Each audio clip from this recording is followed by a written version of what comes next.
The certified letter arrived on a Tuesday afternoon, and I knew before opening it that Sharon from the HOA was about to make my life miserable again. I stood at my mailbox in suburban Denver, Colorado, specifically in the Meadowbrook Heights community, watching storm clouds gather over the Rocky Mountains in the distance. The envelope bore the return address of the Meadowbrook Heights Homeowners Association, and my stomach dropped. I had lived at 4827 Pinecrest Drive for 3 years, and in that time, Sharon Mitchell had made it her personal mission to find every homeowner who dared breathe incorrectly. My name is Graham Vance, and I am a mechanical engineer at an aerospace company. I work long hours, pay my dues on time, and keep my property neat. But apparently, none of that mattered. I ripped open the envelope right there by the mailbox. The letter was printed on thick HOA letterhead, with their ridiculous logo of intertwined houses that looked more like a prison complex than a neighborhood. The words jumped out at me immediately. Notice of violation and fine. According to Sharon Mitchell, HOA president and self-appointed neighborhood dictator, my gravel driveway was in direct violation of Section 7.3 of the HOA covenants, which stated that all driveways must be constructed of approved paved materials including concrete or asphalt. The fine was $500, due within 30 days, with an additional $250 for each subsequent month. The violation remained uncorrected. I stood there in disbelief, reading and rereading the letter. When I purchased my home 3 years ago, it came with a gravel driveway. The previous owner had installed it, and it had been there for over a decade. During my walkthrough before purchase, nobody mentioned anything about it being a problem. The home inspection passed. The HOA never said a word during the closing process. I looked down my driveway at the neatly maintained crushed granite surface. It drained perfectly during Colorado's intense rainstorms. It was environmentally friendly. It looked rustic and charming against my craftsman-style home. And now, apparently, it was costing me $500. My phone rang. It was my neighbor, Tom Patterson, calling from next door. "Did you get a letter?" he asked immediately. "About my driveway." "Yeah, just now." "She is insane, Graham, completely insane. She sent me a violation notice last month because my mailbox was the wrong shade of black. The wrong shade. I had to repaint it 3 times before she approved it." I walked back toward my house, still holding the letter. When did this covenant about driveways even become enforced? My driveway has been gravel since before I moved in. Sharon dug up some old covenant from 1987 when this neighborhood was first developed. She is going through every property with a fine-tooth comb, finding anything she can to assert her authority. Last week, she fined the Hendersons because their garden gnome exceeded the maximum allowed decorative item height by 2 inches. You are kidding. I wish I was. You need to fight this, Graham. Someone needs to stand up to her. After hanging up with Tom, I went inside and immediately pulled out my closing documents. I spent the next 2 hours poring over every page, every addendum, every covenant and restriction. Section 7.3 did exist, buried on page 47 of a 60-page document that nobody actually reads in detail. But there was a problem with Sharon's enforcement. The covenant stated that driveways should be paved materials, not must be paved materials. That was a significant legal distinction.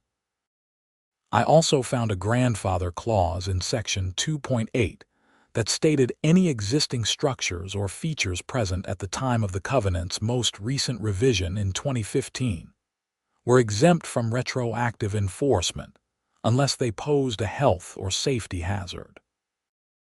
My gravel driveway had existed since 2008, 7 years before the revision. Armed with this information, I decided to attend the next HOA board meeting, which according to the community calendar was scheduled for Thursday evening at the Meadowbrook Community Center. Thursday arrived faster than I expected. I spent Wednesday researching HOA law in Colorado, making copies of my documents, and preparing my case. I even reached out to a friend who worked as a paralegal to review my findings. She confirmed that I had a solid argument for the grandfather clause. The community center meeting room smelled like stale coffee and disappointment. About 20 homeowners sat in folding chairs arranged in rows facing a long table where the HOA board members sat. Sharon Mitchell occupied the center chair like a queen on her throne. She was a woman in her mid-50s with severely pulled-back blonde hair and the kind of tight-lipped expression that suggested she had never experienced joy. To her left sat Martin Cooper, the treasurer, a meek man who always looked terrified. To her right was Jennifer Holmes, the secretary, who seemed to spend most meetings scrolling through her phone. Sharon called the meeting to order with 3 sharp raps of her gavel, which felt unnecessarily dramatic. Good evening, homeowners. We have several items on tonight's agenda, starting with violations and fines. My jaw clenched. She was really going to do this publicly. Sharon proceeded to read out a list of violations like she was announcing war criminals. The Hendersons and their oversized gnome. The Pattersons and their incorrectly shaded mailbox. A family on Oakwood Lane whose teenage son's basketball hoop extended 6 inches beyond the approved distance from the street. Then she got to me. Graham Vance, 4827 Pinecrest Drive, has been issued a $500 fine for maintaining an unpaved gravel driveway in direct violation of Section 7.3. The driveway must be replaced with approved paving materials within 30 days, or additional fines will accrue. I stood up, holding my folder of documents. I would like to address this violation. Sharon's expression hardened. This is not an appeals session, Mr. Vance. If you wish to contest the fine, you must submit a written appeal within 14 days. I am submitting my intent to appeal right now, verbally, in front of witnesses. But I would also like to point out that my driveway qualifies for the grandfather clause under Section 2.8 of the Covenants. It existed before the 2015 revision and poses no health or safety hazard. A murmur went through the assembled homeowners. Sharon's face flushed red. The grandfather clause does not apply to violations of structural standards, she said, her voice rising slightly. Actually, it does. I have consulted with a legal professional and the language is quite clear. Furthermore, Section 7.3 uses the word should, which is advisory language, not mandatory language. This meeting is not a debate forum, Sharon snapped. Your appeal will be reviewed by the board and you will receive our decision in writing. I would also like to point out that my gravel driveway provides superior drainage compared to paved alternatives, which is better for the environment and reduces runoff into the neighborhood storm drains. Perhaps the board should consider updating the covenants to reflect modern environmental standards rather than enforcing outdated rules. Several homeowners nodded and whispered to each other. Sharon looked like she wanted to throw her gavel at me. Sit down, Mr. Vance, or I will have you removed from this meeting for disruption. I remained standing. Removed by whom exactly? This is a community meeting, and I am a member of this community with every right to speak during the appropriate portions of the agenda. Martin Cooper leaned over and whispered something to Sharon. She listened, her lips pressed into an even thinner line, then looked back at me. Fine. You have submitted your intent to appeal. The board will review your case. Are there any other homeowners who wish to waste our time this evening?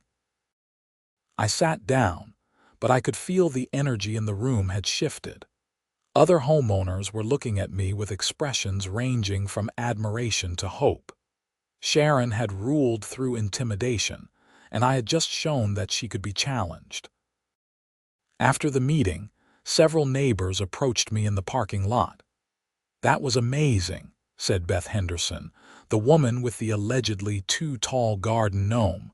"Nobody has ever stood up to Sharon like that. She cannot just make up rules and fine us whenever she feels like it," I replied. "There are actual laws and procedures. Would you be willing to help me appeal my fine?" Beth asked. $200 for a garden gnome seems excessive. Tom Patterson joined us. "Mine too. The mailbox thing is ridiculous." By the time I left the parking lot, I had agreed to help 4 different neighbors with their appeals. I had not planned on becoming the neighborhood's anti-HOA crusader, but Sharon's tyranny had gone too far. The following week, I received the board's written response to my appeal. It was a 2-page letter that essentially repeated Sharon's position and rejected my arguments about the grandfather clause. The fine stood, and they gave me 23 days to comply or face additional penalties. I was not surprised, but I was disappointed that they had not even attempted to engage with the legal arguments I had raised. It was clear that Sharon was not interested in following the actual rules. She just wanted compliance. I decided to take a different approach. Instead of immediately escalating to legal action, I would gather evidence that my gravel driveway was actually better for the neighborhood than a paved one. I remembered reading articles about permeable surfaces and stormwater management. If I could demonstrate that paving my driveway would create problems, maybe I could get the county involved.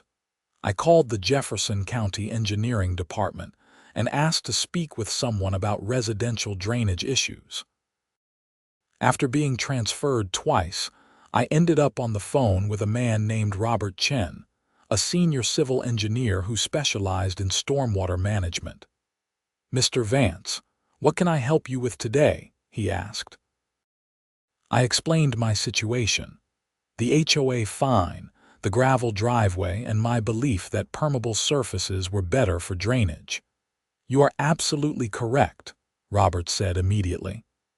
"Paved driveways, especially asphalt and concrete, create impermeable surfaces that increase stormwater runoff. That runoff carries pollutants into storm drains and can overwhelm drainage systems during heavy rain events. Gravel and other permeable surfaces allow water to infiltrate naturally into the ground, which is much better for the environment and for managing stormwater." "Would you be willing to put that in writing?" I asked. "I can do better than that. I can come inspect your property and provide an official county engineering assessment. We have actually been trying to encourage more permeable surfaces in residential areas. Your HOA is working against county environmental goals." We scheduled an inspection for the following Tuesday. I felt a surge of hope. If a county engineer confirmed that my gravel driveway was environmentally superior, Sharon would have a much harder time justifying her fine. Robert Chen arrived right on time Tuesday morning, driving a white county truck with the Jefferson County seal on the door. He was a man in his 40s with graying hair and the practical demeanor of someone who dealt with facts and data rather than emotions. I met him in my driveway and we shook hands. "Nice property," Robert said, looking around. "And this is the controversial driveway. This is it. Crushed granite installed in 2008, maintained regularly. It has performed perfectly during every rainstorm." Robert knelt down and examined the gravel. He took out a measuring tape and a camera, documenting the driveway's dimensions and condition. He walked the length of it, checking the grade and drainage patterns. "This is actually a very well-designed gravel driveway," he said. "Good base layer, proper crown for drainage, appropriate depth of gravel. Whoever installed this knew what they were doing. The previous owner was a landscape contractor, I explained. That makes sense. Robert stood and brushed off his hands. Okay, let me explain what I am seeing from an engineering perspective. Your driveway is approximately 800 square feet. If this were paved with concrete or asphalt, all rainwater that falls on this surface would become runoff. In Colorado, we get intense rainstorms, especially in spring and summer. That runoff has to go somewhere, usually into the street and then into storm drains. He pointed toward the street. I noticed your neighborhood has some drainage issues. I see evidence of ponding at that low point about 3 houses down. During a heavy rain, I would bet you get significant water accumulation in the street. We do, I confirmed. Last summer, during that big thunderstorm in July, the water was 6 inches deep in the street. That is a drainage capacity problem. The storm drains in this neighborhood were designed in the 1980s based on calculations that assumed a certain percentage of permeable surface area. As more and more homeowners pave their driveways, walkways, and yards, you decrease the overall permeability of the neighborhood. More water ends up in the streets and overwhelms the drainage system. Robert took more photos and made notes on his tablet. Your gravel driveway is actually helping to mitigate this problem. The water that falls on this surface infiltrates into the ground instead of adding to street runoff. You are reducing the burden on the neighborhood drainage system. Can you write this up in an official report? I asked. Absolutely.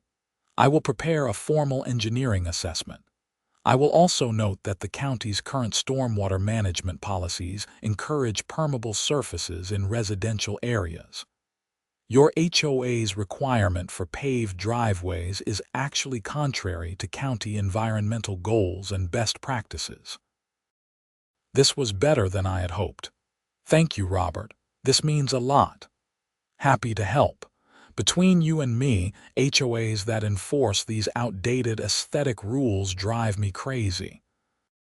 We are trying to manage serious environmental issues, and then you have neighborhood groups forcing people to make changes that create more problems. He shook his head. I will have this report to you within a week. Robert was true to his word. 6 days later, I received a comprehensive 8-page engineering report, complete with photos, diagrams, and calculations. The conclusion was clear and damning for the HOA's position.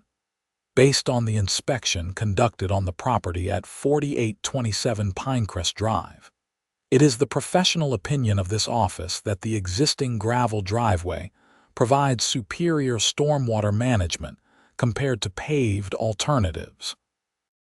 Replacement of this permeable surface with concrete or asphalt would increase runoff by approximately 800 square feet of impermeable surface area, contributing to existing drainage problems in the neighborhood. The current gravel driveway is properly constructed, well maintained, and poses no health or safety hazard. From an engineering and environmental standpoint, maintaining the gravel surface is preferable to paving. The report was signed by Robert Chen and stamped with the official Jefferson County Engineering Department seal. I made 5 copies of the report and prepared a new appeal to the HOA board. This time, my letter was more forceful.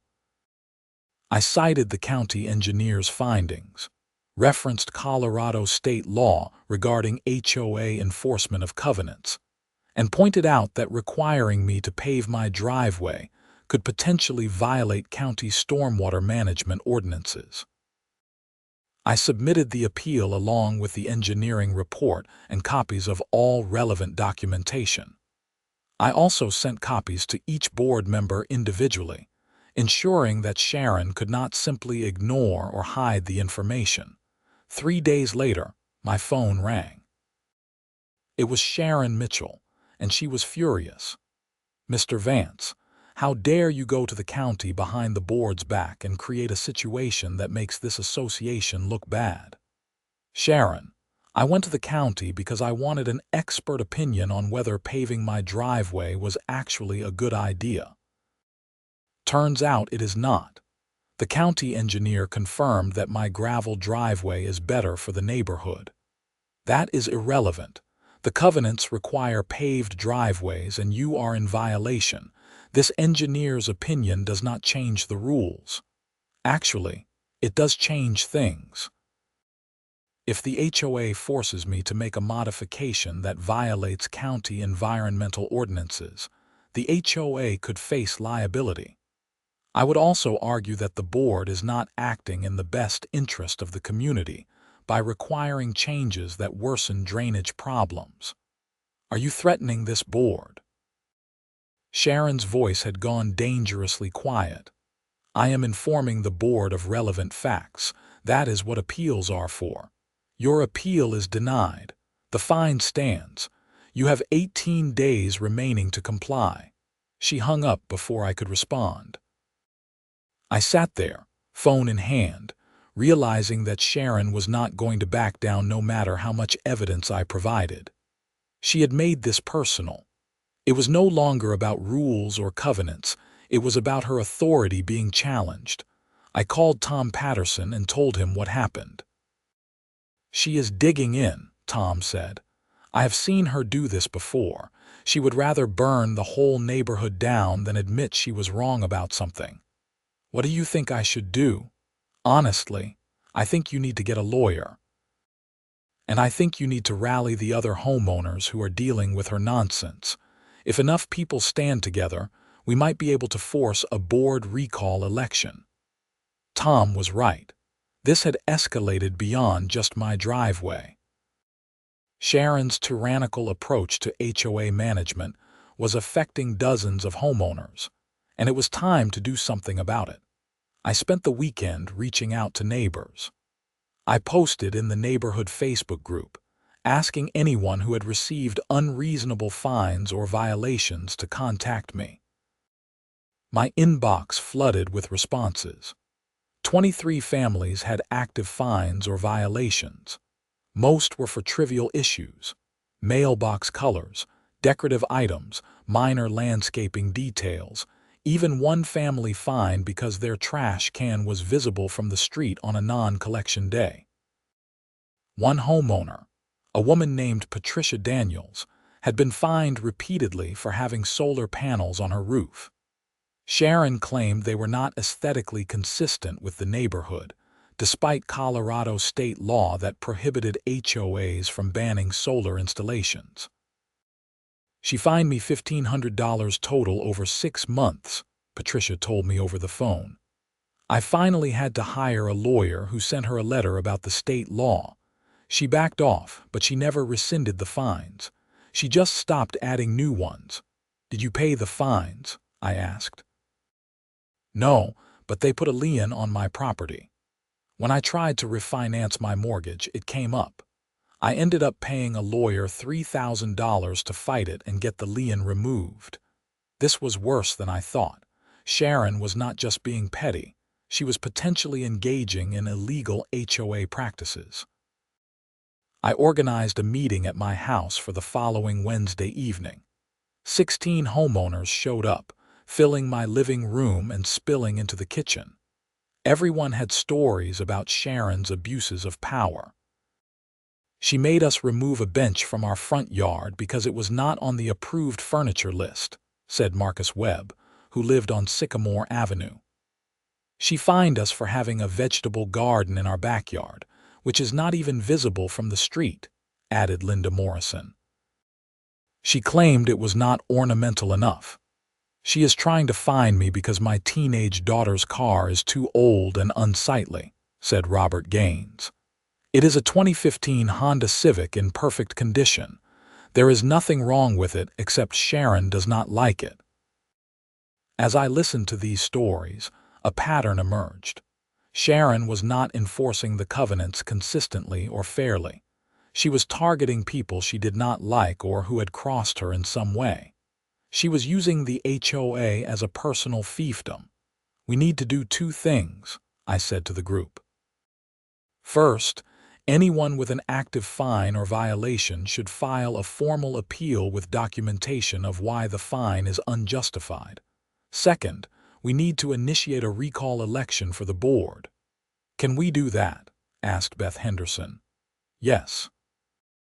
According to the HOA bylaws, which I read very carefully this week, a recall election can be triggered if 20% of homeowners sign a petition. There are 142 homes in this neighborhood, so we need at least 29 signatures. We can get that tonight, Tom Patterson said. I will start a petition right now. While Tom drafted the petition language on his laptop, I explained the recall process. We would need to submit the petition to the board, which would trigger a special election within 45 days.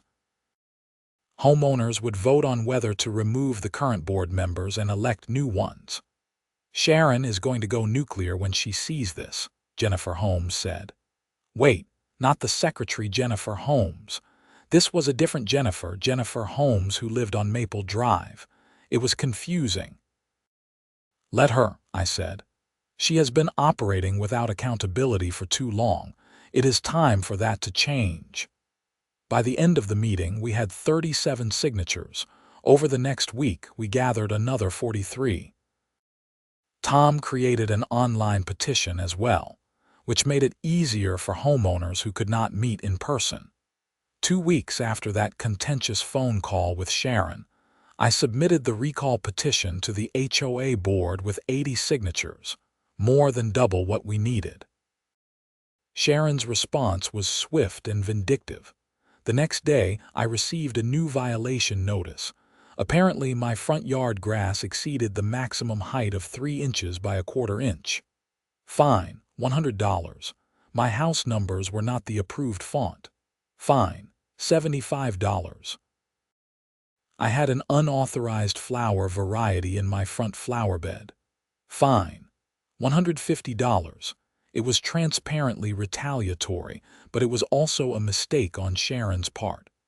Every ridiculous fine just proved our point about her abuse of power.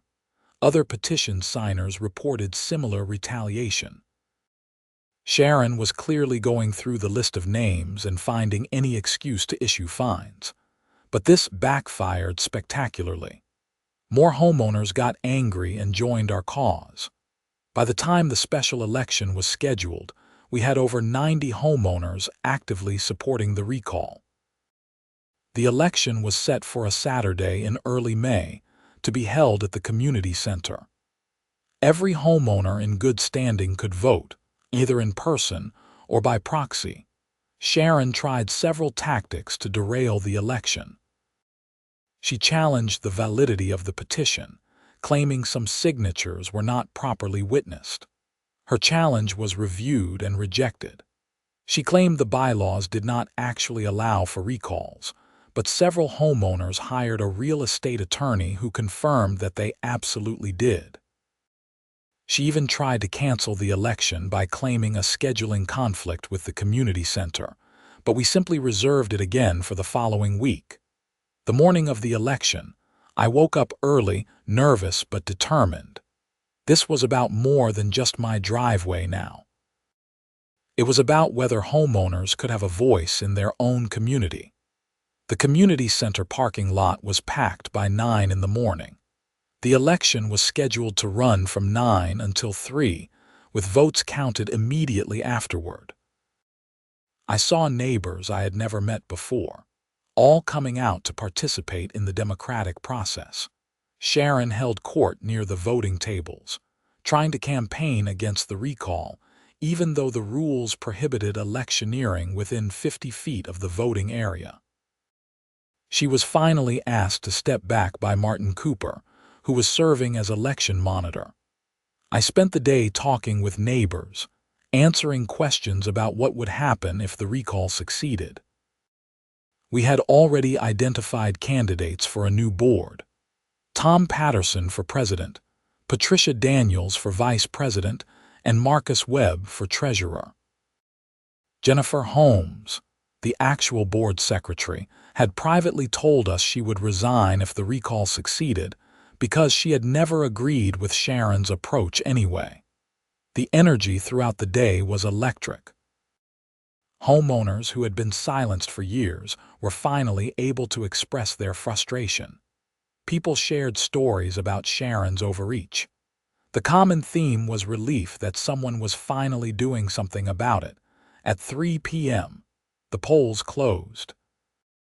We had a total of 116 votes cast out of 142 eligible homeowners, an 82% turnout that was apparently unheard of for HOA elections. The counting took about an hour. Martin Cooper tallied the votes with 3 witnesses, as required by the bylaws. At 4:15, Martin emerged from the back room and approached the microphone. The results of the recall election are as follows. For the recall of the current board, 98 votes. Against the recall, 18 votes. The recall has passed by a supermajority. The current board is hereby dissolved, effective immediately. Applause erupted through the room. Sharon stood frozen near the wall, her face pale. She looked around at the celebrating homeowners, then grabbed her purse and walked out without a word. Additionally, Martin continued, votes were cast for new board members. Tom Patterson has been elected president with 102 votes. Patricia Daniels has been elected vice president with 96 votes. Marcus Webb has been elected treasurer with 94 votes. Congratulations to our new board. More applause. Tom made his way to the front, looking slightly overwhelmed. Thank you, everyone. I want to start by saying that this board will operate transparently and fairly. We will review all outstanding fines and violations, and rescind any that are unjustified or overly punitive. We will also begin a comprehensive review of our covenants to make sure they reflect the actual needs and values of this community. The crowd cheered again. People came up to shake Tom's hand and thank him. I felt a huge weight lift off my shoulders. Later that evening, Tom called me. We did it, he said, and I could hear the smile in his voice. We did. Now comes the hard part of actually running the HOA properly. First order of business. I am rescinding your driveway fine. I will have the paperwork done by Monday. Appreciate that, but make sure you are following proper procedures. We need to do everything by the book. Already on it. Patricia has legal experience, and she is helping me set up proper processes. We are going to be the most boring, rule-following board this neighborhood has ever seen. I laughed. Perfect. The new board moved quickly to establish credibility. Within 2 weeks, they had reviewed all outstanding fines and violations. About 60% were rescinded as being either unjustified, overly harsh, or improperly issued. The remaining 40% were legitimate violations that homeowners needed to address. But the new board worked with people on reasonable timelines and, in some cases, payment plans for fines. My driveway fine was officially rescinded. The notice came on HOA letterhead, but it was signed by Tom Patterson and had a completely different tone. After review and consultation with Jefferson County engineering staff, the board has determined that your gravel driveway complies with community standards and provides environmental benefits to the neighborhood. The violation has been removed from your record, and the fine has been rescinded. We apologize for any inconvenience this matter caused. I framed that letter and hung it in my garage, but the story did not end there. About 3 weeks after the election, I received a call from Patricia Daniels, the new vice president. Graham, we have a problem. Can you come to Tom's house tonight? We need to discuss something we found in the HOA records. That sounded ominous. I drove over to Tom's house at 7 that evening. Patricia and Marcus were already there, sitting at Tom's dining room table with stacks of documents spread out. "What is going on?" I asked. Tom looked grim. "We have been going through the HOA financial records from the past 3 years. Sharon kept everything locked down, and Martin, who was treasurer, apparently just signed whatever she put in front of him." "And," I prompted, "and there is money missing. A lot of money." Patricia slid a spreadsheet across the table. "The HOA collects about $85,000 a year in dues from homeowners. That money is supposed to go toward common area maintenance, insurance, administrative costs, and reserves for major repairs." "Okay," I said, looking at the numbers. "In the past year alone, there are $23,000 in expenses that have no documentation. Just vague line items like administrative fees, consulting services, and management expenses. But when we tried to track down invoices or receipts, they don't exist." Marcus pointed to another section of the spreadsheet. "It goes back further. Over 3 years, we are looking at approximately $68,000 that cannot be properly accounted for." I sat down heavily. "You think Sharon was stealing from the HOA? "We think it is possible," Tom said. "We found checks made out to a company called Meadowbrook Management Services, but when we looked up that company, it does not exist. No business registration, no website, no tax records. Nothing. We also found that Sharon was paying herself a salary," Patricia added. $1,500 per month, supposedly for HOA management services. But according to our bylaws, board members serve voluntarily. They are not supposed to receive compensation except for reimbursement of specific expenses." This was serious. We were not talking about petty tyranny anymore. This was potential embezzlement. "What do we do?" I asked. "We need to consult with a lawyer," Patricia said. "And depending on what the lawyer says, we might need to report this to the police. If Sharon was stealing HOA funds, that is a crime." Tom rubbed his face. "I never wanted this job to involve criminal investigations. I just wanted to make sure people were not getting fined for stupid reasons." "I know," Patricia said sympathetically, "but we have a fiduciary responsibility to the homeowners. If money was stolen, we need to figure out how much and try to recover it." The board hired a lawyer who specialized in HOA disputes and financial matters. Her name was Danielle Fisher, and she came highly recommended. She reviewed the financial records and reached the same conclusion. There was strong evidence of financial mismanagement at minimum, and potentially criminal embezzlement. Danielle advised the board to conduct a formal forensic audit. The board voted unanimously to approve the audit, which would be conducted by a certified public accounting firm. The audit took 6 weeks.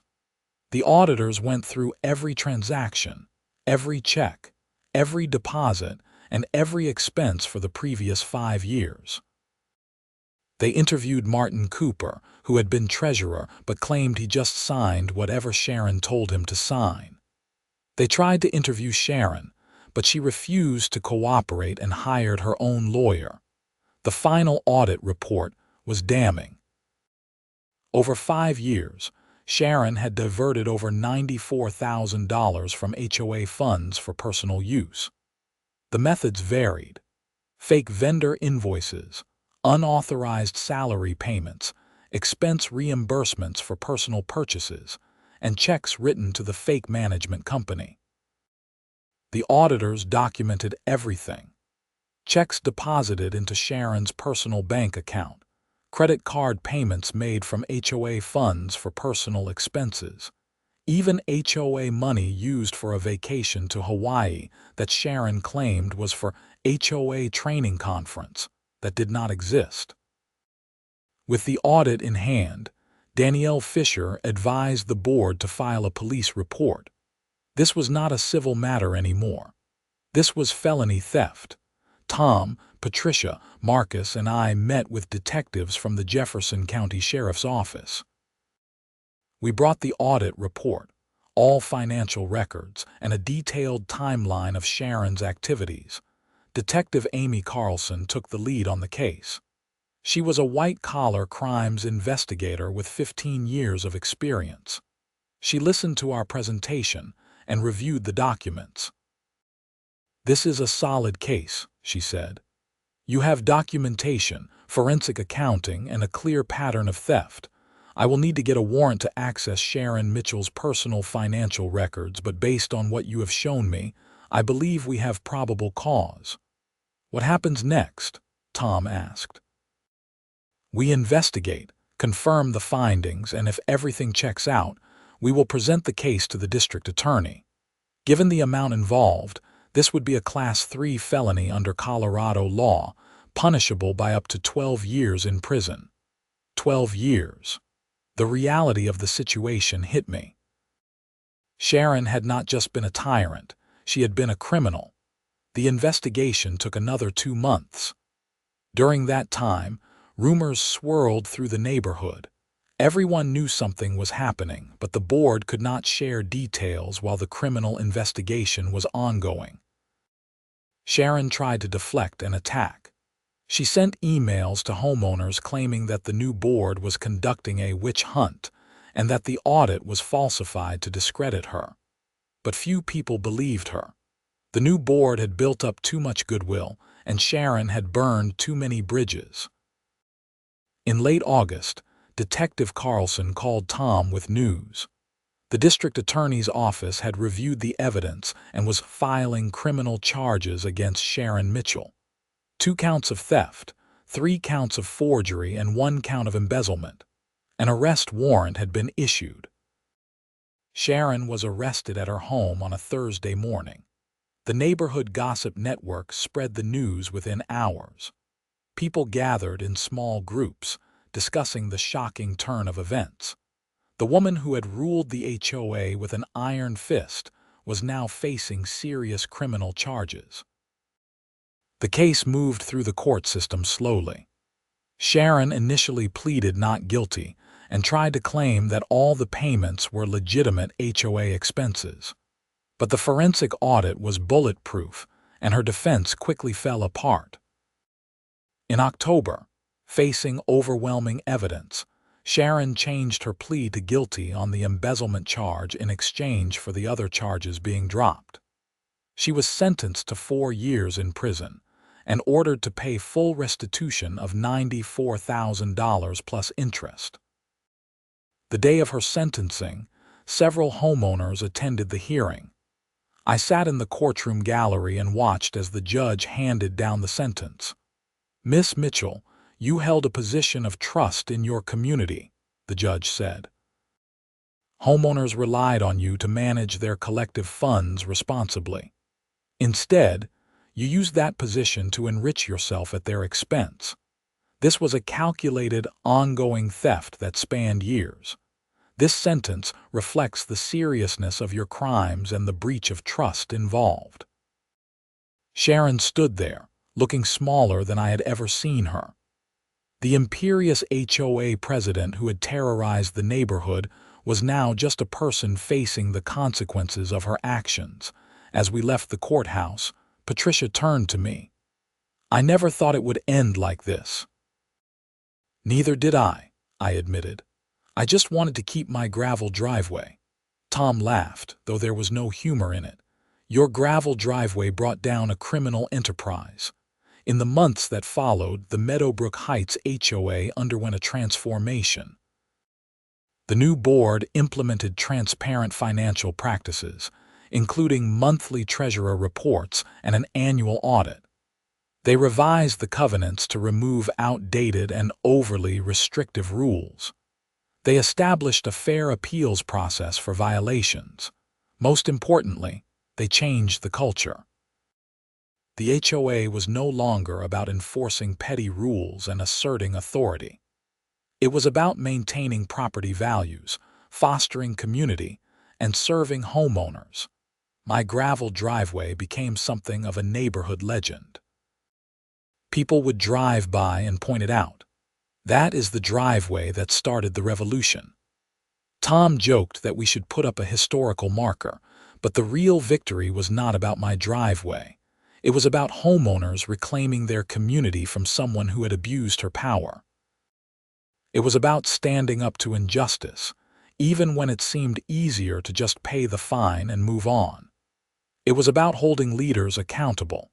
I kept the county engineer's report in a frame next to the rescission letter. Occasionally, I would look at those documents and remember how this all started. A ridiculous fine, an angry phone call, and a decision to fight back. The neighborhood held a community barbecue in early November, a celebration of the new beginning. Over 100 people showed up. Kids played on the common area lawn. Adults stood around grills and picnic tables, talking and laughing. Tom gave a short speech, thanking everyone who had stood together during the recall and the investigation. This neighborhood is stronger because you all refuse to accept injustice. You proved that when people work together, they can make real change. I stood with my neighbors, a beer in hand, watching the sun set over the Rocky Mountains. My gravel driveway sat in front of my house, innocuous and unchanged. It was just crushed granite and stone, but it had become a symbol of something larger. The right to question authority, the importance of evidence and facts, and the power of community action. Robert Chen, the county engineer, attended the barbecue as a guest of honor. I introduced him to various neighbors, and he talked enthusiastically about permeable surfaces and sustainable drainage practices. Several homeowners asked him about installing their own gravel driveways or permeable pavers. The neighborhood that had once required paved driveways was now considering incentivizing permeable alternatives. "You started something bigger than you realize," Robert told me as we stood by the grill. Other HOAs in the county are now reviewing their covenant requirements about driveways and hardscaping. Your case made people think about whether these old rules still make sense. All I wanted was to not pay a $500 fine, I said, shaking my head. Sometimes that is how change starts. One person says no, stands their ground, and suddenly everyone else realizes they can stand up too. As the evening went on and the party continued, I thought about the past months. It had been stressful, time-consuming, and at times frightening. Fighting the HOA fine had led to a board recall, which had led to discovering embezzlement, which had led to criminal prosecution. None of that was what I expected when I opened that certified letter back in March, but it had been worth it. The neighborhood was better now. Sharon's tyranny had ended. Homeowners had their voices back, and my driveway remained unpaved, a small rebellion that had sparked a larger transformation. The following spring, the HOA conducted its regular board elections. Tom ran for re-election as president and won easily. Patricia and Marcus also kept their positions. The board had proven themselves to be fair, transparent, and effective. They implemented new programs, a neighborhood watch, community garden plots, and quarterly social events. They negotiated better rates for common area maintenance and built up the reserve fund that Sharon had depleted. They even started a newsletter with detailed financial reports and board meeting minutes. One afternoon in May, almost exactly a year after the recall election, I was outside working on my garden when a car pulled up. A young couple got out and walked up my driveway. "Excuse me," the woman said. "We are looking at houses in this neighborhood. The realtor is running a few minutes late and we were just walking around. Your home is beautiful. Can I ask about your driveway?"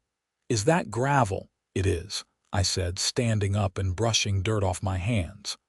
"Crushed granite, actually. We love it. It looks so much better than plain concrete." We were worried the HOA might not allow it. I smiled. The HOA had some concerns initially, but it turned out that gravel driveways are actually better for drainage and the environment. The county engineer confirmed it. The HOA supports permeable surfaces now. "That is great to hear," the man said. "We were worried about moving into a neighborhood with a strict HOA." "The HOA here is fine," I assured them. "They focus on actual community needs, not petty violations. You will be happy here." As they walked away to meet their realtor, I realized that the neighborhood's reputation had changed. We were no longer known as that place with the nightmare HOA. We were a community with engaged homeowners and responsible leadership. I went back to my gardening, thinking about that young couple. They had no idea about the battle that had been fought over this very driveway. To them, it was just an attractive landscaping choice, and that was perfect. The drama was over, the tyrant was gone, and life had returned to normal. My phone buzzed with a text from Tom. "Board meeting tonight at 7. Agenda is boring, budget review and landscaping bids, the way it should be." I texted back, "I will be there," and I would be. Not because I had to fight another unjust fine, but because I cared about my community. The fight with Sharon had taught me that homeowner associations are only as good as the people who participate in them. Tyranny thrives when good people stay silent. Change happens when ordinary people decide they have had enough. I looked down at my driveway one more time. Just crushed granite doing what gravel does, allowing water to seep through, reducing runoff, helping the environment in a small way. Nothing special, really, but it had been worth fighting for. The sun was setting over the mountains, casting long shadows across Meadowbrook Heights.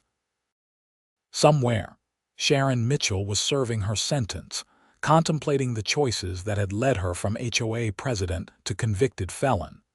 The money she had stolen was being repaid through a garnishment of her prison wages and a lien on her property. Justice had been served, slowly and thoroughly.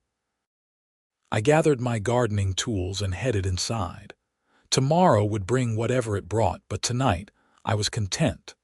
My home was mine, my driveway was intact, and my community was thriving. Sometimes, standing up for something small leads to something much bigger. Sometimes, refusing to accept injustice changes everything. The gravel crunched under my feet as I walked to my front door. It was a sound I had always loved, and now it meant even more. It was the sound of home, of victory, of a battle fought and won not just for myself, but for an entire neighborhood. And that, I thought as I stepped inside, was worth every moment of the fight.